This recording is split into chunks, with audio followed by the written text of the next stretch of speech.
Hello, everyone, and good morning if you are on Central Time. I know we have people who are joining from the waiting room, so we'll give people a minute or so to get in. Sometimes it can take a minute to kick you over to the live session from the waiting room. But if you are here for workplace accommodations in information technology, attract and retain a quality workforce, you are in the correct place. We are going to get started in just another minute here, so just please bear with us while we give people a moment to sign on. We'll start off today with some kind of general housekeeping, just some notes about the session, those typical things that come up when you're doing a virtual Zoom session. And then we will kick it over to our presentation and introduce our wonderful panel of presenters.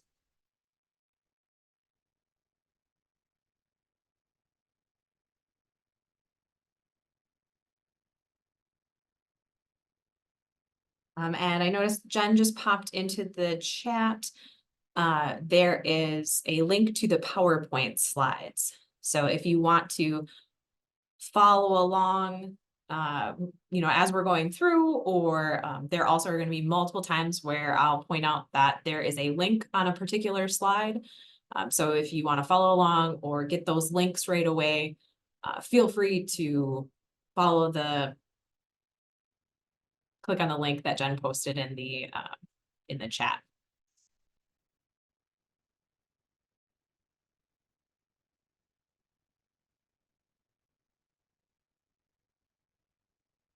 All right, so while we're waiting for a few more people to join us, I'm going to jump in and start with some general housekeeping. My name is Beth Gartner. I'm at SVRI. I'll introduce myself more fully as we get into things here. But right at the start, I just want to let people know that there are captions available. So if you would like to turn captions on, typically in Zoom, that is a button at the bottom of your Zoom window. So it's usually on that bottom panel, there's a caption option that you can switch on. It's typically a little box with a CC in it. Additionally, we are recording this session. We're recording it for those who maybe aren't able to make it. Maybe they're in a completely different time zone where this time really doesn't work for them. Or if you like the content, want to pass it along, these are free, the recording's free. So feel free to let people know that the recording will be posted on our website so people can go ahead and take a look at that. Additionally, we will be having ASL interpreting on the recorded session. So it might take us a week, maybe two, to get that recording posted, but it will have ASL on it as well. So feel free to pass that along to any colleagues who may need that. During the session today, if you have any questions at all for our panel of presenters, we definitely would love to hear from you. If you have content related questions, please put them in the Q&A box. Again, that's a button at the bottom of your Zoom window. It's labeled Q&A and it's got two little text bubbles. If you have any questions about, maybe you're having some sort of technical difficulty or you just want to chat with other people who are in the session, feel free to use the chat. That should be enabled and ready to go as well. So feel free to use that function additionally. And then, as I mentioned earlier, slides for this session are already posted on the website. So where you registered, it's the same link. You just scroll to the bottom and the drop down under IT has the slides, and that's also where you'll find the recording at a later date. So this is our third out of 4 sessions, each covering a different employment sector. So today we're talking about IT. We have one additional session coming up in June focused on healthcare. So that session is on June 13th at 10 a.m. Central Time. So if you have any interest in that, or you know anyone who might, again, you can find information about that session on our website. But again, that healthcare session is June 13th. If you want to get in touch with any presenters outside of this presentation, we are going to have everyone's email addresses listed on the very last slide. So feel free to reach out to any of us. We're happy to field questions that may come up for you after the fact, or if there's any follow-up you may want to do, maybe you want to connect with the business services consultants, and so you want to reach out to Lynn, or you want to learn more about kind of what we do as organizations, we're happy to hear from you. And then finally, we're going to wrap up the session today with a really quick eval. Just to let us know how we're doing and also give you a chance to give us feedback, kind of let us know, what's working, if there were any good takeaways for you, things like that. So that'll be launched at the end. It's very brief. It'll take 5 minutes or less. I think it's 7 questions. So if you have the time to hang on for a couple minutes at the end, we would really appreciate people completing that evaluation. All right. So with all of those housekeeping items out of the way, I know that's a lot, but there's often a lot to share and get through at the beginning of a session. I'm going to go ahead and share my screen and we will get started here for workplace accommodations in IT. All right. Presenters, can you give me a heads up if you can see this, my shared screen okay? Looks good. All right, perfect. All righty. So first off, we want to introduce our presentation team. We have a great group of presenters here today. As I mentioned, my name is Beth Gertner. I am the Director of Education at the Stout Vocational Rehabilitation Institute. That's kind of a mouthful, so we typically just go by SVRI. And I will turn it over to Brianne, who is one of my coworkers at SVRI. Hi, I'm Brianne Warner. I'm the Assistive Technology Specialist here at SVRI. Hi, everybody. My name is Lynn Harjinsky. I am a business services consultant with Wisconsin Division of Vocational Rehabilitation, and I cover the northeast area of Wisconsin from the Upper Peninsula down to Sheboygan County. Good morning, everyone. I am Chrissy Nyrink. I work for the state of Wisconsin in vocational rehabilitation. I am a licensed professional counselor. Wonderful. And so as you can see from our presentation teams, we have representatives from 2 different organizations here. So I'll let Chrissy talk a little bit about Wisconsin DVR. Thanks, Beth. So DVR stands for the Division of Vocational Rehabilitation. We are a federal and state program that's designed to obtain, maintain, and advance employment for people with disabilities. For those that are working with DVR, we also work with employers as well as other partners. We do serve individuals with disabilities who face a substantial barrier to employment by providing employment services and counseling to our consumers. We also assist in providing a range of services to enable one's ability to work, along with providing training and technical assistance to employers regarding disability employment issues. DVR is located as a partner in 22 job center hubs. We also have an additional 19 service locations throughout Wisconsin. And as far as the DVR staff, we are able to provide services in most locations throughout the state of Wisconsin using remote access technology. And I'm a representative from SVRI along with Brianne. So SVRI, we're located in Menominee, Wisconsin, which is about half hour from Eau Claire, if you're familiar with Wisconsin, or about 45 minutes from the Wisconsin-Minnesota border. But SVRI, we really kind of take a 3-pronged approach. So we do direct service, research, and educational programs. So this would kind of fall under that educational program training side of things. But we're really looking to improve outcomes for individuals with disabilities. And we do that both through direct support and then also support of people who are working in vocational rehabilitation, local businesses, community partners, really any organization that's has that same goal in mind of advancing opportunities and employment outcomes for individuals with disabilities. So we're excited to have this collaboration. Our 2 organizations collaborate on quite a few things since we're both in the state of Wisconsin, but great to be working together on another project.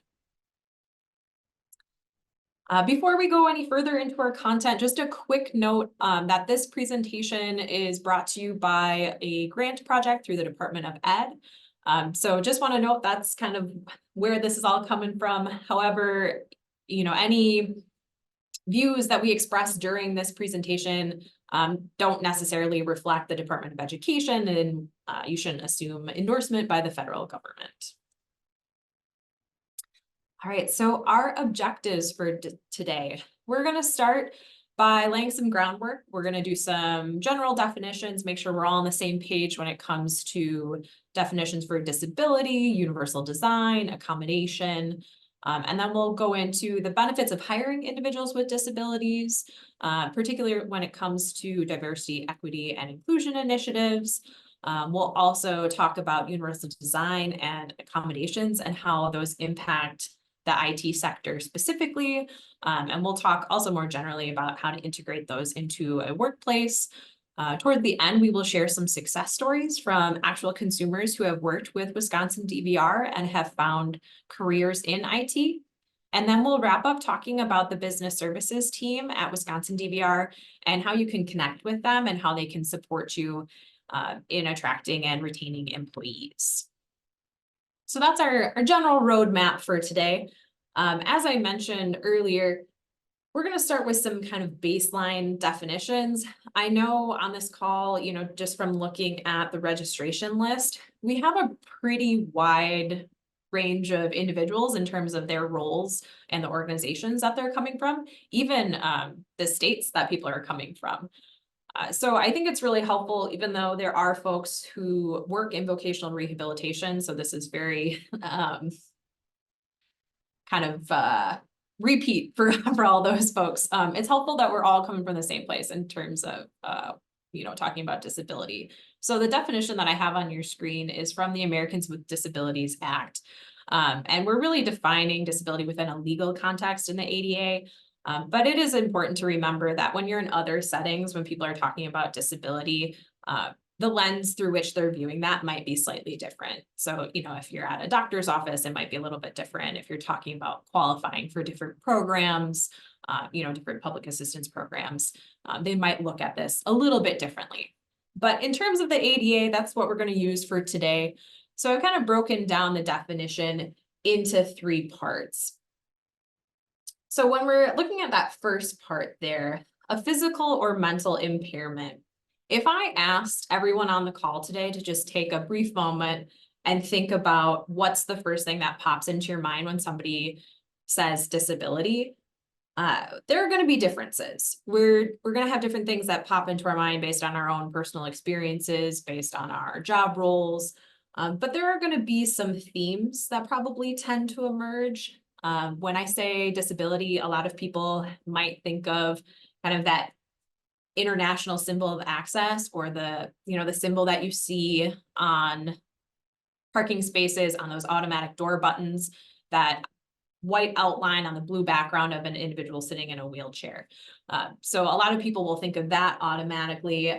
Some people might think about, visible disabilities. They might think about somebody with a visual impairment who uses a white cane.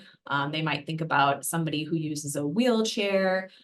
Perhaps you think about your own personal experience with disability, or the experience of somebody you know quite well, whether that be a family member or a friend or a coworker. It could be about, their lived experience or your own. But regardless of what your first thought is when it comes to disability, I think it's important that we push ourselves to go beyond that initial thought, that initial image that pops into our head when we think of disability. So think about disability as it relates to mental health, cognition, substance use. Think about things beyond just those visible disabilities. So this ADA definition is really incorporating all of that. And then the second part, so substantially limiting. I know that's kind of vague, but, what is substantial? That's different for each person. It's meant to be that way. So something that's substantially limiting to me may not be for someone else. And that's okay. What is substantially limiting for me is really going to depend on who I am as an individual. It's going to depend on my resources. It's going to depend on my experiences, the support system that I have in place. So again, that substantially limiting piece meant to be very broad. And then finally, that third part, we're talking about a physical or mental impairment that's substantially limiting in one or more major life activity. So again, what is a major life activity? Again, it can be many different things. It could be those personal care tasks that you do each and every day when you get up and get out of bed. You know, those things that you do to get yourself ready to go to work, ready to go to school, ready to just go out and be in your community. It could be all of those things. It could be the things that you need to complete to be successful at school or work. So, you know, major life activity for me is being able to drive to my work and be able to actually like get myself in the physical building. You know, it could also be like a major bodily function. A lot of times when we think about disability, we don't think about things like chronic illness and how that might impact somebody, and how that might impact the way that their body functions day to day. So this is a very in-depth look at a definition of disability, but I think it's important that we all are familiar with it as we're talking about disability in employment settings, and we're talking about how those two things intersect and interact with one another. All right, so I forgot to warn people at the beginning, but there is a little bit of audience participation today. So I am going to go ahead and launch a poll. It's very brief. It's only one question, and the question is already on your screen. The question being, how many adults in the United States report having a disability? So you got 4 options on your screen there. Is it 4%, 10%, 27%, or 32%? So just take your best guess. How many adults in the United States do you think report having some type of disability?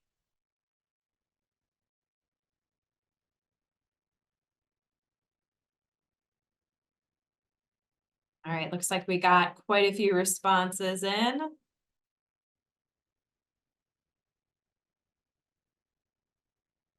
All right. So the correct answer is 27% of adults in the US report having a disability. So the majority did get that one correct. But I know that can be a little bit tricky. And, you know, even those of us who work in VR may be aware that, yes, it's very prevalent, but may not be aware of the actual statistic. So on the next slide, I actually will show you where that comes from. All right. So on your screen right now, on the right-hand side at the bottom, there is a little link to a CDC infographic. So if you happen to be following along with the slides on your own, you can go ahead and click on that. It's going to take you to the CDC's website. That infographic is really great. That's where that 27% figure comes from. Additionally, they break it down by type of disability, and there's just a lot of great information and kind of gives a nice snapshot view there. So that's where that's coming from. But, you know, why do I bring this up? Why does this matter? Why do I want to talk about the prevalence? So, you know, when I think about why this is relevant for all of us, I think about it on a personal level, a professional level, and a societal level. So if we're talking about roughly a quarter of adults in the US reporting having some type of disability, that really illustrates that we all know someone who has a disability, whether we're aware of that fact or not. Disability is something that impacts all groups of people, regardless of age, gender, race, socioeconomic status, or even their geographic location. Additionally, when we're talking about disability, if we have the benefit of growing older and aging, the odds that we ourselves, if we don't already identify as somebody with a disability, the odds that we're going to develop one as we age definitely increase, whether that be through injury or some type of illness. You know, many of us might know folks who are still in the workforce, and you know, they may find themselves maybe needing hearing aids, or perhaps there's some sort of chronic illness that has cropped up for them later in life. So the number of people who are in our workforce who are experiencing disability, we already work with folks with disabilities. They're already part of our teams. They're already valuable members of an organization. But the number of folks who identify that way or fall into that group is only going to increase as we see our population aging. And I really want to highlight, again, that individuals with disabilities are already a vital part of the workforce. And as we see that increase, it's important that employers be aware of this and strategize how to best utilize the talents of this group. A lot of times in voc rehab, we'll talk about like it's an underutilized pool of talent, and that's incredibly true. And not only utilize their talent and access talent we haven't tapped into, but thinking about the employees that we already have and how do we retain those employees, and how do we look at upskilling and giving them opportunities for growth as well. All right, so we've talked about definitions, we've talked about prevalence, we've talked about the importance of harnessing the potential of this group. So it's time to talk a little bit about where things currently stand in terms of labor force participation. So on your screen right now, there's a bar graph. And on the left-hand side, you'll see it says disability in the labor force. If you want to look into these statistics more, again, that's another clickable link that you can check out. That'll take you right to the Department of Labor's website. And these statistics that I'm pulling here are from January 2024. The Department of Labor is really great about updating these frequently, so I definitely would encourage you to check that out if you're ever curious. So looking at these bar graphs, that dark blue bar that's on the left of each of the two sets, that represents persons with a disability. And then the light blue bar that's on the right-hand side, that's representing persons without a disability. So when we're looking at this graph and we're looking at labor force participation rates for those who are age 16 and older, persons without a disability, or pardon me, persons with a disability, their labor force participation rate is about 24.5%, as opposed to those without a disability where it's over 67%. And then based on those figures, it's not shocking that when it comes to unemployment rates for those who are age 16 and older, persons without a disability, 6.5% unemployment rate, as opposed to those without where it's 3.9%. So, we definitely are seeing significant gaps between these two different groups. So we want to talk about, what can we do to lessen those gaps? What can we do to bring them closer together and really tap into the unique experiences that people with disabilities have?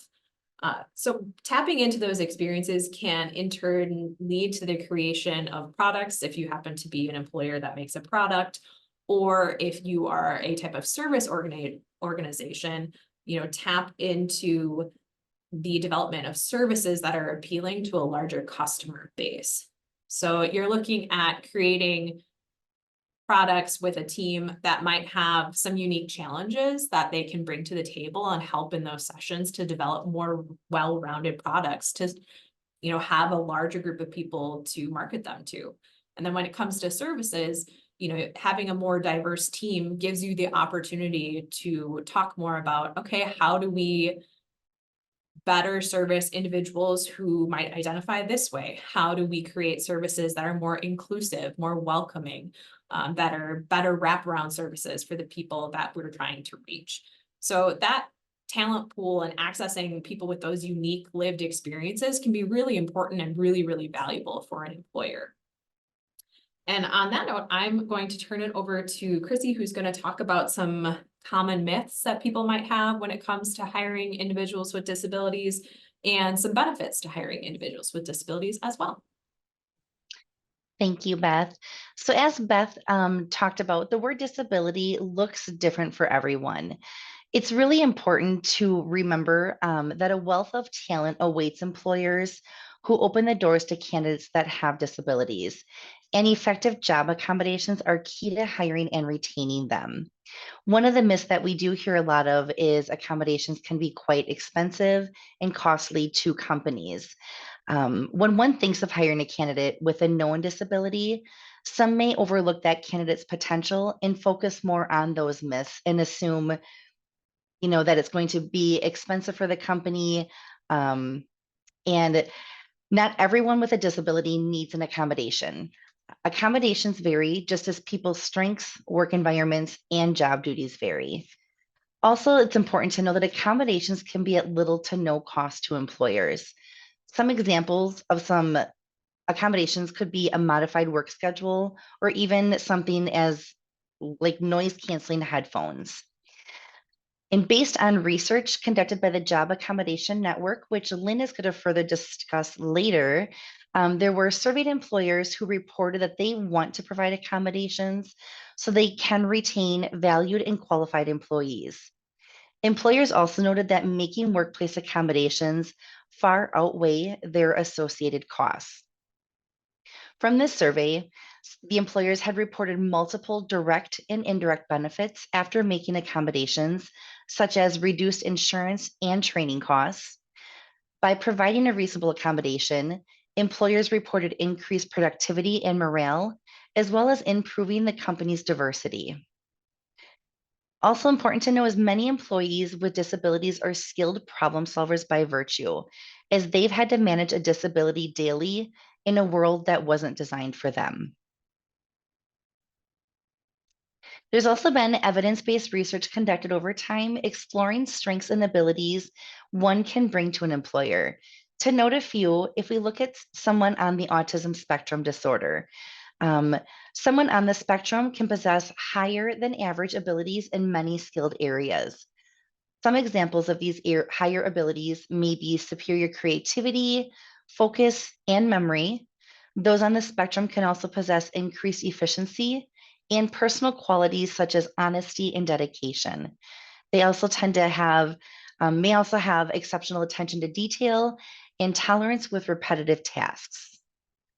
If we look at individuals with developmental disabilities, they can be more productive, have fewer absences, and are very loyal to employers. Individuals with disabilities do also tend to love learning, appreciate the beauty and excellence of a finished project, and are naturally very kind. Looking at someone with a mental health condition, they can feel that work gives them a sense of purpose and belonging. Other characteristics can include having great empathy, creativity, realism, and resilience. So, as many are probably aware, mental health awareness is becoming less stigmatized today, which is awesome.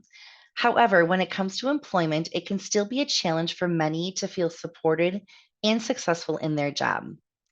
What you see on the screen is the US Surgeon General. He had released a framework to the public in the fall of 22 following the pandemic, looking at mental health and well-being in the workplace. This framework can be located on the US Department of Health and Human Services website, or you can also do a simple Google search. During the pandemic, you may have heard of or experienced the term the Great Resignation or the silent quitting, as it has really highlighted how the pandemic shifted the way Americans live and work. The pandemic changed the nature of work for many of us, as well as our relationships with our jobs, which for some has developed blurred lines between professional and personal lives, which in result creates stress and burnout. In a recent study conducted by the American Psychological Association, on work and well-being, nearly 2 in 5, that's about 39% of workers reported that their work environment has had a negative impact on their mental health. So this framework was designed and centered on worker voice and equity in the workplace, as it outlines how long working hours, limited autonomy, and low wages aren't just driving a US labor shortage, but may actually be at the heart of the nation's mental health crisis. The framework highlights 5 essentials for workers and organizations and businesses of every size to help leaders develop policies and practices that support mental health and well-being for workers. I wanted to share this framework as it can be very beneficial for employers to rethink how they protect workers from harm, foster a sense of connection among workers, showing workers that they matter, and making space for their lives outside of work and supporting their growth. By putting mental health at the center of the workplace policies is more important now than ever before as the nation continues to face financial stressors, shifts in workplace culture, and also growing concerns about stress among Americans. Millions of people are a part of the workforce today, and the average full-time employee spends half of their life at work. It's no longer enough for us just to acknowledge that there are mental health challenges in the workplace. Now there's this framework, which is taking a look at those 5 essential human needs that we need for mentally strong and resilient workplaces. Another area in the Division of Voc Rehab, back in the spring of 2021, DVR was awarded a grant from the U.S. Department of Education that is called Career Pathways Advancement. The initiative of this grant is geared towards increasing the percentage of DVR consumers with advancement in one of the 4 STEM areas of construction, healthcare, information and digital technology, as well as manufacturing.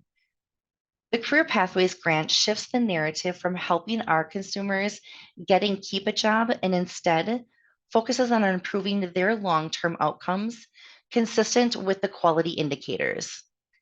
Another way to think about this is helping individuals identify, pursue, and successfully achieve career goals in high-demand occupations with opportunities for growth and investment in their future economic well-being.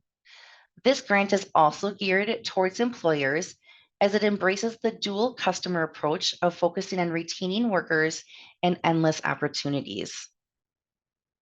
Another initiative that many may have already heard about helps job seekers gain necessary skills to help employers find qualified applicants is our apprenticeship programs. An apprenticeship is an earn while you learn program providing on-the-job training and related instruction. The employer teaches the skills of the occupation, and an area technical college or even a private training center teaches the theoretical knowledge pertaining to the specific occupation. You can explore Wisconsin's apprenticeships by visiting any of our job center websites online or through stopping in and visiting a job center.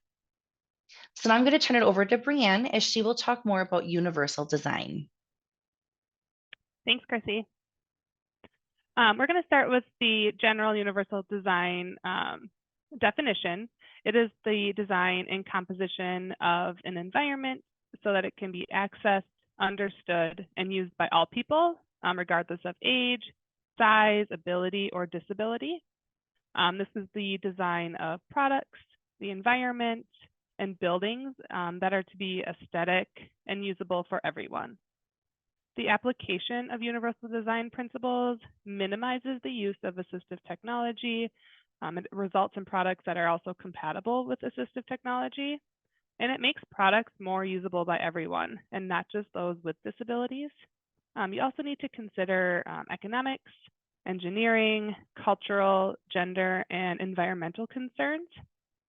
So if universal design or buildings and in the environment are well designed with accessibility and usability in mind, everybody will benefit. So how does universal design tie into information technology or IT? I'll start with the quote on the side. Specifically, universal design's job accommodations and assistive technology can play a significant role in enhancing a person's ability to interact with his or her environment and to meaningfully participate in society. So universal design can guide the development, procurement, and the use of technology that is accessible, usable, and inclusive for everyone. Schools are required to provide equal access to web-based services, programs, and activities. So this could mean if a student needs to go on a website but isn't able to read very well or write very well, these websites need to be accessible to use a screen reading software or speech-to-text software. Some examples of universal design in IT can be accessible documents. This is also like a PDF. PDFs that are accessible need to be able to be read by programs such as JAWS, which is a screen reading program, accessible websites, and then also having access to computer labs that have the accessibility.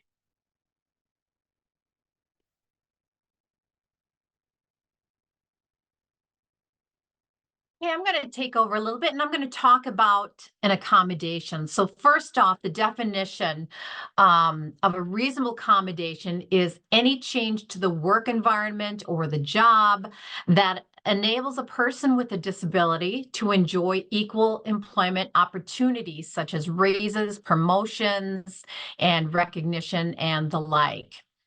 The caveat is, however, that that person must meet the minimum skill level that's required for the essential functions of the job. And establishing what the reasonable accommodation is going to be is done through an interactive process between the employer and the employee. And ultimately, it will be the employer's choice. And an interesting factoid is that in 2022, in the state of Wisconsin, there were 2,140 disability-related claims. Of those, 517, so about 1/4, were due to an employer who failed to provide a reasonable accommodation for a qualified employee that asked for it. So the request for reasonable accommodation can be written or can be implied. It can be verbally stated. There is no required language that an employee must use. And these can be temporary or long-term or short-term. It can be requested by the employee at any time. So during the application or the hiring process, during when they show up for the first day of work, it can happen after they've worked there for days, months, or even years. And the employee, again, can suggest what accommodation would work, but ultimately the employer is going to make that decision based on the following items. First of all, it has to be effective. So an employee or employer may go through several modifications before they land on what is both going to be acceptable and will work best for both the employer and the employee. It's only to reduce employment-related barriers. So if there's any issues at home, the employee can't get to work, they can't get up on time, anything like that, the employer doesn't have to worry about. They worry about what is happening at at their work site. It must not cause undue hardship for the employer. And an undue hardship looks different for every employer. So a smaller company may not be able to install an elevator, whereas a larger company or corporation definitely could probably afford to do that. It must not reduce or eliminate essential functions. So that means you hired a person to do a certain job and they have to do the essential functions of that job with or without a reasonable accommodation. But that doesn't mean you can eliminate the unessential functions. It must not reduce production standards. So if every employee is required to make 10 widgets in an hour, so also must that person with a disability, with or without a reasonable accommodation. And finally, like I said, it is the employer's choice as to what actually happens. Next slide, please. And Beth is going to launch a quick question about your opinion. What accommodations have you seen in your workplace or out in the community? It only allows you to enter one response, but you can put commas in if you want to put multiple items in there. So go ahead. I'll give you a minute to do that.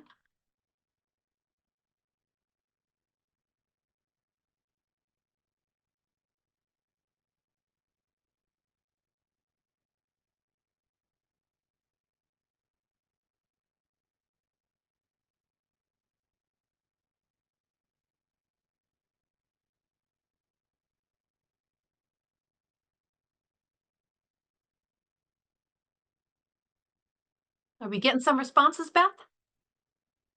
Yeah, we got people typing them in. Awesome. About a third of people who've submitted their responses. It's a short answer response. No, you don't feel like you need to use a full sentence. Just a couple word answer will work just great. We'll give people just another moment here before I kick it over to show you the results. Awesome.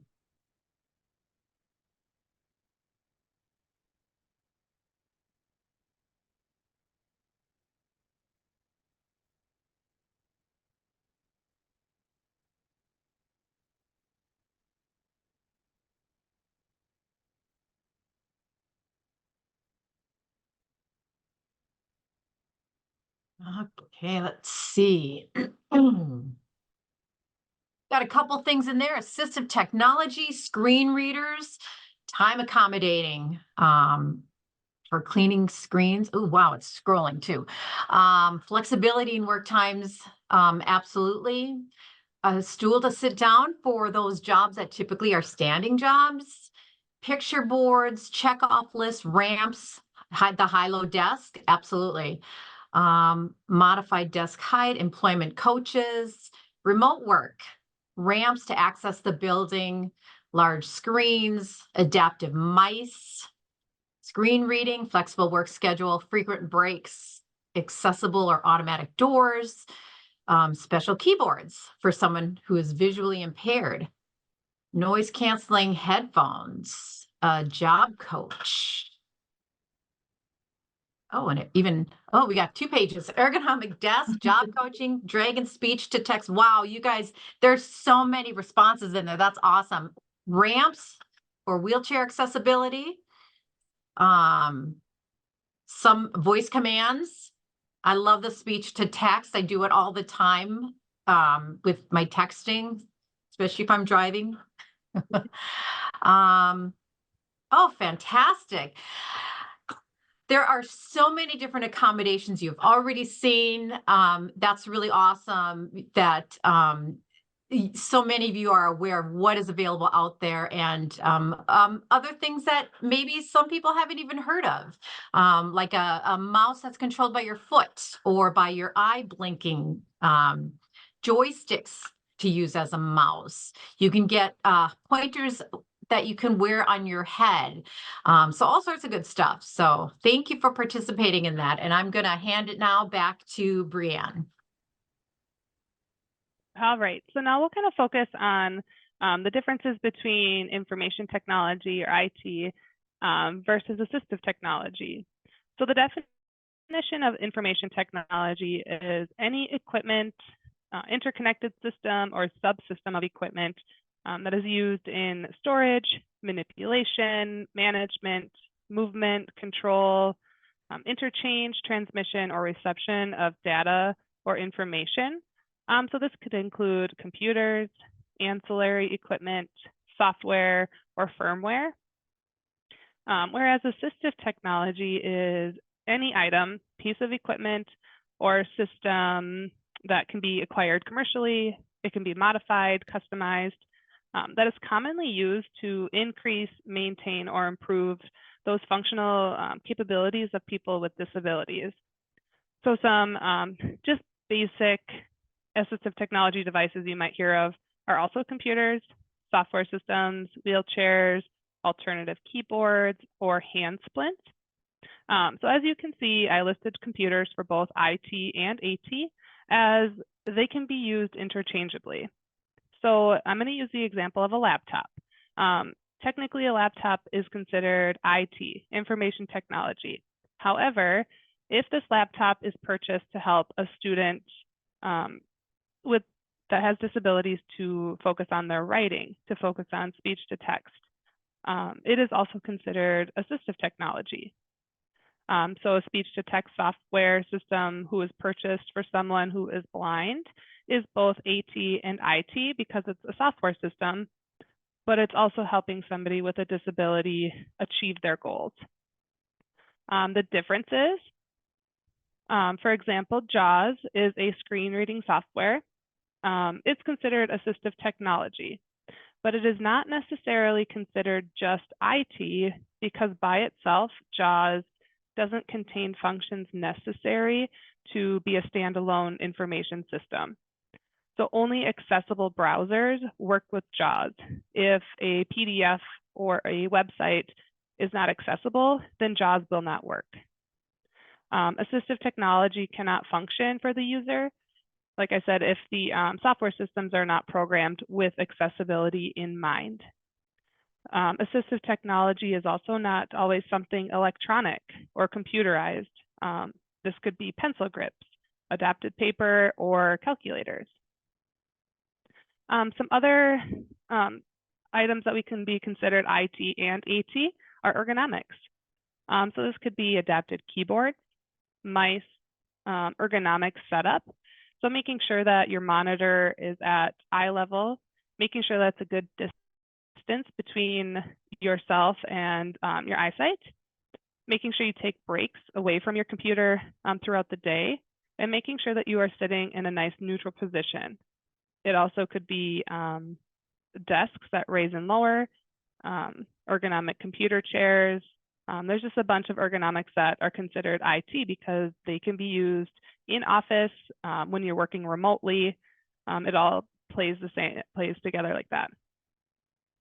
And then to determine if it is information technology or assistive technology, consider the function in a specific situation and not just the tool itself. So if its purpose is to compensate for a limited function or to provide access to information that a person with a disability may otherwise be unable to access using just standard equipment or procedures, then it's considered assistive technology.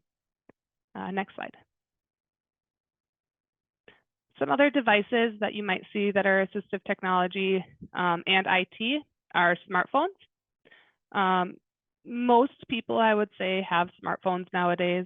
And for those to use it as assistive technology, people use smartphones for scheduled events. If they have a memory deficit, for example, they might use their calendar, their alarm settings, their reminder apps. Smartphones also have accessibility functions that you can turn on to make things a little bit easier to navigate. So in this case, the information technology, which would be the smartphone, functions as like a prosthetic for somebody with a memory problem to improve the functional capabilities of the person with a cognitive disability. An ebook, this is used by a person with limited use of hands or arms as an alternative to the printed version and needing to flip the pages.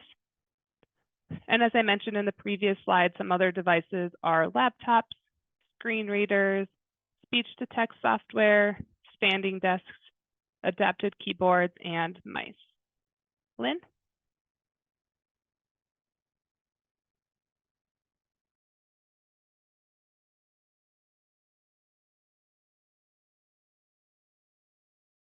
Slide, just some examples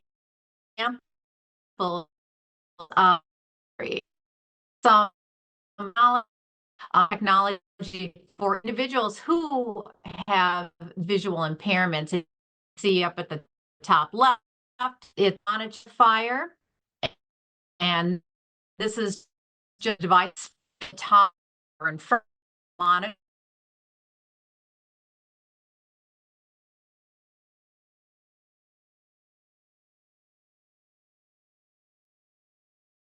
Unfortunately, I think we lost Lynn. I'm back. You know what? It was, Brienne was a little choppy and I didn't know if it was me or if it was her or what was going on. But anyway, hopefully it's good now. But anyway, You're I'm going to coming in start loud over. and clear. Okay, I'll start over on this slide. Some equipment for assistive technology, the monitor magnifier in the top left that fits over your monitor to enlarge the whole thing, as opposed to Microsoft accessibility built-in tools where it can enlarge a piece of the screen. A headband magnifier, so that allows the individual to have hands-free. Lighted glasses to provide more light for an individual who needs that for vision. And high contrast keyboard stickers to make viewing the keyboard easier for somebody who needs to type. Okay, let's go to the next slide. Okay, so couple success stories to share with you, individuals who worked with DVR. First of all, Fred started working with DVR in July of 2021 when a work injury prevented him from doing his previous job. He had ended up with chronic pain, and it affected his mobility and work tolerance. So he came to DVR looking to get a job after years of unemployment as a result of this injury. So some of the services that he received was vocational guidance and counseling to set his employment goal that would be feasible for him to perform, and also that aligned with his career interests, and utilize the skills he currently had, abilities and capabilities. He was provided a voc evaluation, and DVR provided him assistance in exploring these career interests and in his aptitude, and ultimately did fund training for him so he could get his associate's degree, specialists program at Gateway. And he also got reimbursement of a laptop to use in his educational program and reimbursement for the cost of the exams that he needed to do to get certified. So ultimately, his case was closed successfully in October of 2023. And he successfully maintained an IT service desk technician position for 90 days. And ultimately, he promoted to another position that was an IT infrastructure service analyst. So, very successful case. The next individual, John, came to us in May of 2017, and he was on the autism spectrum. And he had attention deficit disorder and struggled to focus despite being on medications to help him with this and being given simplified instructions. The services he received were much like Fred: the vocational guidance, the assistive technology, the training. DVR did provide him with tile mates to help him keep track of items that were easily lost, and noise canceling headphones to help drown out background noises while he was studying and while he was taking exams, and also note-taking technology that allowed him to re-listen to his lectures later. His goal from DVR was to get a job, and ultimately we closed his case successfully in August of 2023. After he received first his associate's degree and then bachelor's degree in information and science technology, and he is now working full-time as a service desk analyst. Next slide, please.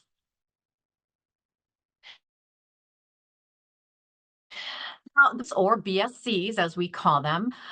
We are statewide and available to any employer to provide services. And we work with employers to help them understand the many benefits of hiring people with disabilities, as well as provide information and resources that can assist businesses in creating a workplace culture that is inclusive and understands and accepts people with disabilities. The employers can get matched to qualified applicants, and our job seekers get access to state and local employment opportunities and career development resources. And we call that our dual customer model. Employers are one customer and our job seekers are another customer. So what we do is we speak the language of the employer, not our jargon. You know, the state is known for speaking in acronyms, and we want to learn their terminology so we can better understand and connect and build trust with them. The BSCs are trained as certified windmills trainers, and we can provide this zero cost disability inclusion program to any employer who is looking to change the perception of ability in their workplace. We're also part of a larger business services team in our respective regions, and this allows us to connect you, the employer, to an even larger candidate pool.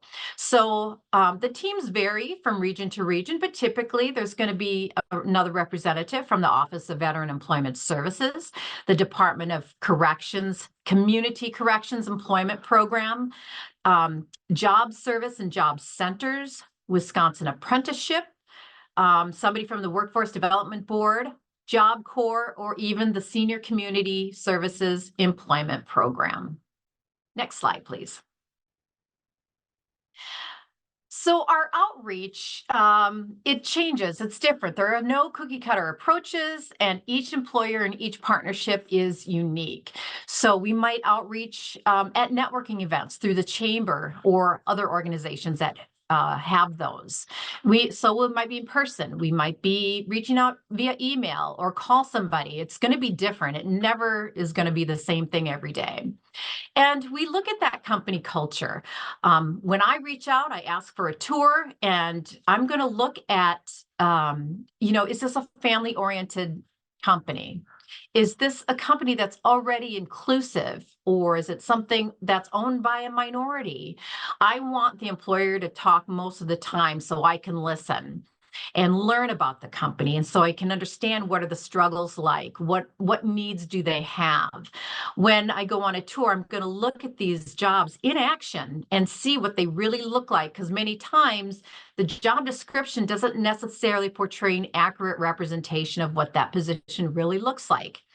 I'm going to ask if the company is a federal contractor, because the guideline is that federal contractors diversify their workforce by at least 7%.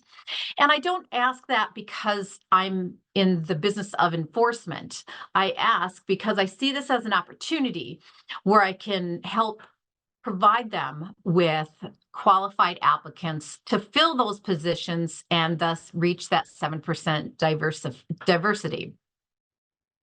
Maybe they're struggling because they don't know if the wages are comparable to what another company with the same wages are paying. So we might look at labor market information. We might look at that job posting, that job description. Is it inadvertently causing discrimination? And one of the things I look at is if a job description says you must be able to lift 25 pounds or whatever that amount is, in reality, the job function is to move an object from point A to point B. Most of the time we think about lifting it, like a deadlift, but there's other ways to manage that. So, we'll talk about that if we need to. We would like to be your first local contact to a disability expert in terms of accessibility or accommodations, dispelling various myths and stereotypes. And we do that through our consultations and maybe even providing the windmills that I mentioned earlier. All right, next slide, please. We have another poll here, and I am curious. I would like to know if you have ever connected with a business service consultant from Wisconsin DVR. And if you're tuning in from another state, we have business services and Division of Vocational Rehabilitation nationwide. So if you have connected with somebody in your state who works with business services, please count that as a yes.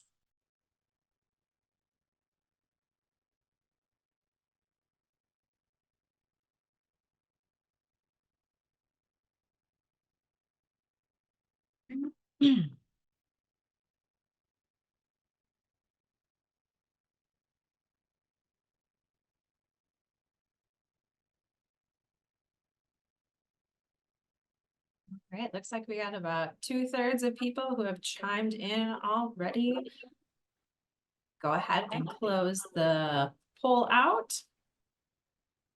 Well, we're about 50-50, leaning more on the yes side. So awesome. I'm happy to see that. Next slide, please.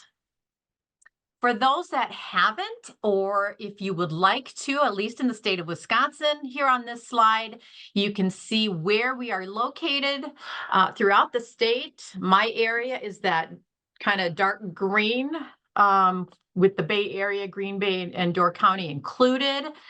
But please reach out. We are happy to help. And you can find this in the link if you are following along with your own copy of the PowerPoint. So next slide, please. Okay. Lots of resources that I utilize almost on a daily basis and that are available for you to reach out and to utilize as well. First, we have our accommodation training library that DWD has put out. And the Job Accommodation Network, I'm going to have Beth, if you click on that, please, the link, askjan.org is the go-to for accommodations in any industry, any job, with any disability that you can think of. So we're gonna go there and we're gonna show you a couple things. Sorry, Lynn, bear with me one moment while No I worries. get through some technical difficulties. Well, I never lose connections, and wouldn't you know, today everything shuts down for a moment.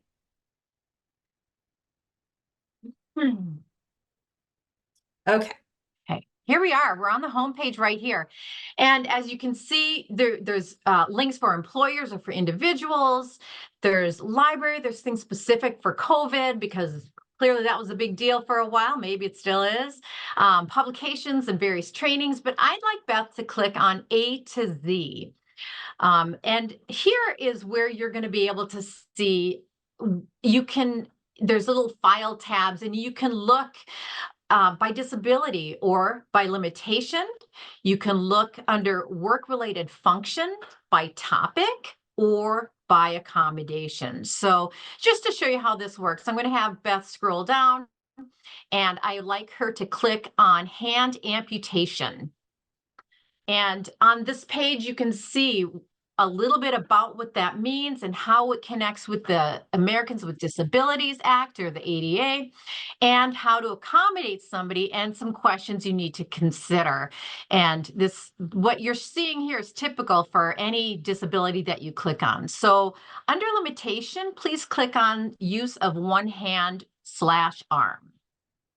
And now you can see all sorts of different things for computer access, things that are industry specific, lots of resources here. So please click on alternative keyboards. And this gives you a list of vendors and products. There's no particular vendor or product that is highlighted. They're just there as factual information and a resource. So from Blue Orb, the fourth one down, if you click on OrbiTouch keyless keyboard. And here we have a keyboard, a picture of it, the cost of what it is, and a description of what it does. This requires no finger or wrist motion to operate. So when you have somebody asking, and you can click out of that now, if you have somebody asking for a reasonable accommodation, either implied, spoken outright, or written, this is a great resource that the employee and the employer can go to have this interactive dialogue between the two. And next slide, please. All right, some additional resources that you're going to want to check out. This is just a small example of a lot of the resources that we all use here in DVR. And one thing I use the Great Lakes ADA. I don't see that on the list, but you can Google that and find your way to the Great Lakes ADA, our local ADA chapter. But do take the time to look through those and see how they can help you with accommodations. Okay, next slide, and I'm going to hand it back to Beth. All right, thanks everyone. So as I mentioned during my very long housekeeping segment at the beginning, our email addresses are now posted on the screen. So if you would like to connect with any of us, definitely feel free to jot down that email address. We're happy to follow up about whatever accommodation related that you might want to talk about. Or if you have other related topics you want to touch base about. We do have some time for additional questions that may have come in. I know during the registration for this session, we asked people if they had any questions for the team. And we did have a question that came in during that registration process, asking about considerations for accommodations when somebody is working remotely. So just wanted to bring that up to the group. Any suggestions when it comes to accommodations if somebody is working remotely, from their home office? I can start on that one, Beth. first thing you want to do is have that dialogue with that individual and find out what kind of accommodation are they needing, because without knowing what their limitations are, it's going to be kind of hard to figure out what's going to help them best. So a physical limitation, you might look at something ergonomic, the chair, the stand, sit desk. If it's, if their diagnosis is something that causes them to be distracted, then you might look at the noise canceling headphones and things like that. And it's okay to talk with that employee when they say they need that accommodation. You can ask them about their disability as far as how it affects their ability to do their job at home. So I would start with that and, go to Ask Jan. That will help as well once you realize where they're struggling as far as, or how their disability is affecting that ability to work from home. So. Thanks, Lynn. Additionally, there was a question that came in the chat about connecting with business services teams in other states. So Lynn, I just wanted to ask you, I know you're part of the Wisconsin team, but do you have any suggestions for how to connect with a business services team in a different state other than Wisconsin? Absolutely.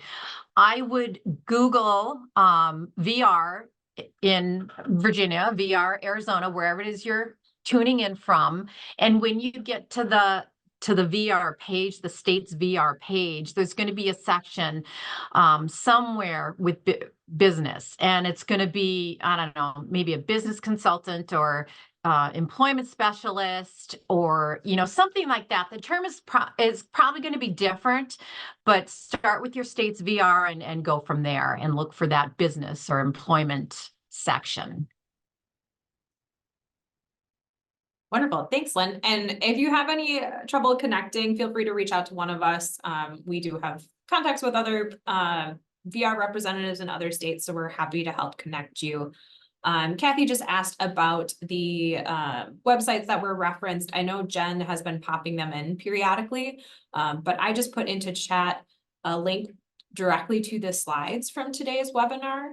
So you can click on that link and that will take you directly to the slide deck. And then from that slide deck, you can access all of the links that we referenced today.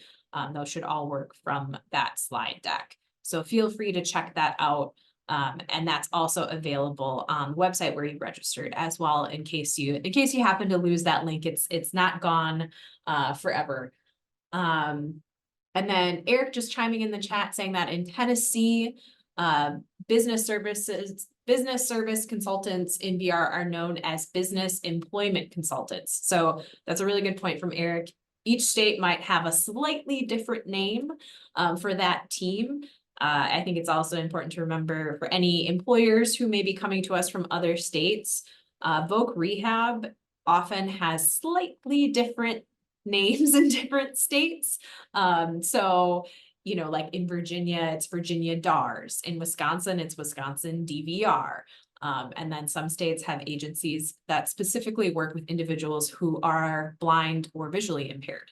So also important to point out that even though we are one big group, we tend to call ourselves something a little bit different in each state, just to make it a touch confusing. And just a reminder as well that the session today is being recorded and will be posted on the website as well. So if you ever want to revisit or pass it along to anyone else, you definitely are welcome to do that. It'll take us just a little bit of time to export the video and then get that ASL interpretation added to the video recording. So please stay tuned for that recording to get posted in the next week or two. I had one additional question that came in, and this one it might be a little bit more for you, Brianne. This actually came up for me personally at a presentation that I attended. Someone who uses a Braille keyboard was talking about, and a Braille computer was talking about how it took them a long time to find a device that they really liked and that worked with them and worked best for them in their situation. And they said that they used it for a really long time, like a decade, but then it got to the point where their device would no longer, like it didn't have any more updates available. They wouldn't, like technicians wouldn't service it anymore. Do you have any recommendations for people who might be looking into an accommodation, whether it's something they themselves are using, or maybe they are an employer who's helping out an employee? Do you have any recommendations for like the service of various AT devices? Because I know that can be tricky for folks. You're on mute right now. Sorry, I thought I unmuted myself. As far as like the actual services of devices, that one's a tough one. I'm not sure off the top of my head. There's, I would say there's places, each state has their own, I would say like loan services. Wisconsin is WizTech. You can go where you can kind of trial everything to make sure that's something that you like and trial it for, weeks, months, a year before purchasing that equipment. It is tough because assistive technology, especially electronics, iPhones have a new update, I'd say every day, it feels like.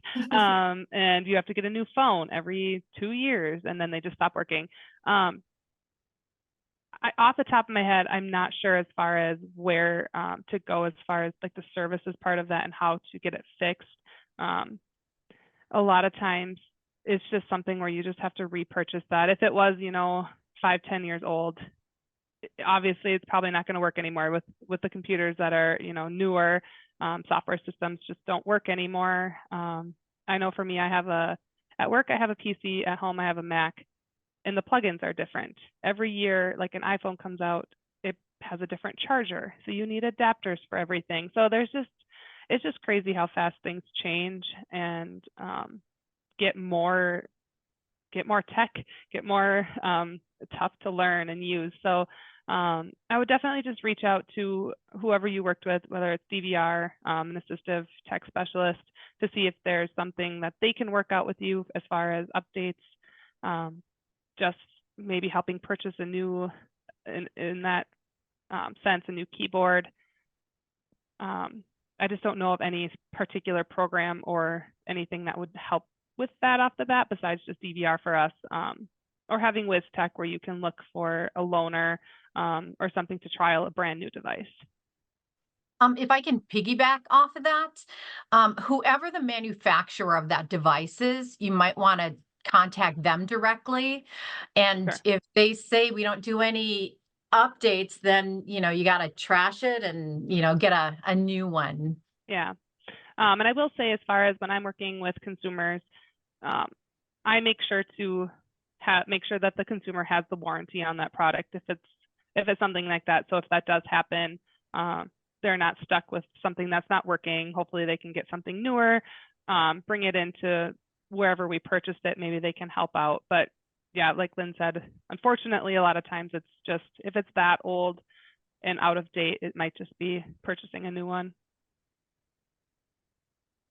So I guess I would say if you're somebody who does work in new software development or new product development, maybe this is something to keep in mind, that sometimes it can be really hard for folks to find a system that works well for them. So those systems eventually becoming obsolete can be problematic for those folks. So just something to keep in mind if you yourself are on the side of things where you are developing new software, new programs, new devices. Any other questions from the group? All right, I am going to go ahead and launch the eval again. It will take less than 5 minutes. It's only 7 questions. We would love to hear your feedback and just kind of hear more about how we are doing. So I have launched that now. If you guys want to go ahead and work through that. Again, while you're responding to the evaluation, I just want to note a couple of things really quickly. Just as a general wrap up to today's session, I know we talked a lot about how IT and AT can overlap, and like IT is intimately involved in accommodations and accessibility for folks. And really, in a lot of ways, disability drives innovation in these different areas. There are so many things that have been created to help with accessibility and usability for individuals who have some limitation in a certain area. And then that particular adaptation, software, whatever was developed to assist them ends up being something that we all implement and use. I mean, think about like who uses speech to text on their phone, like tons of us do that, regardless of whether we have some type of communication limitation. Additionally, like audiobooks, how many people listen to audiobooks or podcasts in the car? You know, those are wonderful, wonderful ways to access those materials for somebody who, you know, may have some type of vision impairment. So there's just countless things like that where disability has driven innovation, and then it's led to something being universally designed that's a benefit to all of us. So I think that's a really important point to make, particularly when we're talking about IT, because there is so much interconnectedness in this area. So while we're giving people a few more minutes to respond to the eval, and again, we appreciate you doing that. Just a reminder that we are doing one more of these sessions where we're going to focus on healthcare and talk about like the healthcare employers and employment sector. And that will be on June 13th at 10 a.m. Central Time. So if that's something of interest to you, perhaps it makes sense for your role, or you know someone who might be interested in that, definitely feel free to send them to our website. We'll drop a link in the chat to our website for that training. And you can go ahead, registration is already open. It is free, just like all of the other ones have been. We also have done 2 previous trainings for manufacturing and construction. So those trainings are complete. They have recordings posted. So if you would like to check out those previous trainings on manufacturing and construction, they are available. The link I just popped into the chat will take you to the website with the training page. The on-demand trainings for manufacturing and construction, if you just scroll to the bottom, there's a little banner. You can click on that and check those out if you are interested. Alrighty, is there anything else that the rest of the group can think of before I kind of wish everyone well? And we'll stay on for a couple minutes so people can submit those evaluation surveys, but anything else from our presentation team?